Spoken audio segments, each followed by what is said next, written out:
So, ito po yung tinatawag na metallic 5 Rion Gray, no?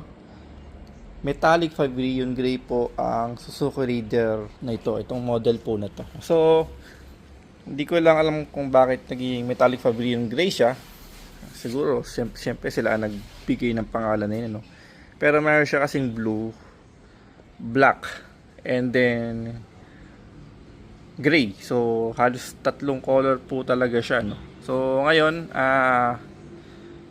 siguro mag-change na tayo, no? So, aalisin na natin yung sticker. Gagawin na natin siyang all gray na, no? Okay, so, umpisa natin ang transformation natin dito, no? Goodbye, metallic 5 Rion Gray na po tayo. Ayan, ito guys yung pinaka-stock natin, yung ating sa Suzuki Raider 150 Fi, no? Ayan, natanggal na po natin siya. So black siya, no? Black. Ayan. Tapos guys, ito yung check natin ano yung left niya. Saan ba yung left? Parang ito yata yung left. Ay, right pala to. So yung left natin, ito yung left. Compare lang natin siya, no?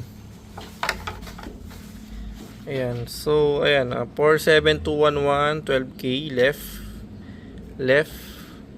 So almost the same, tugma, no? Talagang yun na yung talagang pinaka parang stock talaga niya, no? Ayan din siya nakalagay diyan, mga code din. Doon wala lang talaga siyang guhit dito, pananda, ayan, marker. So okay, almost the same naman siya, no?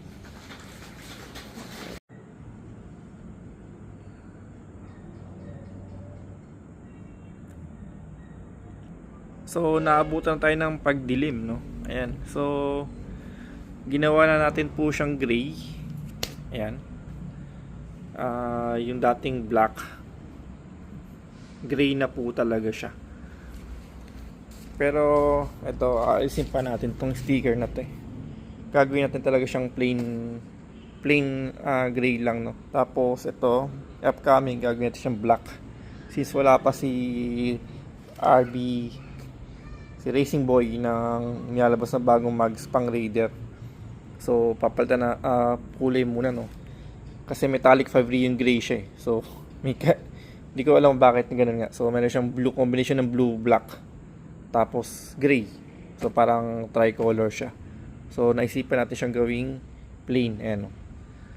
Halos ito, since from Indonesia yung pinaka fairings natin, kaya almost match siya.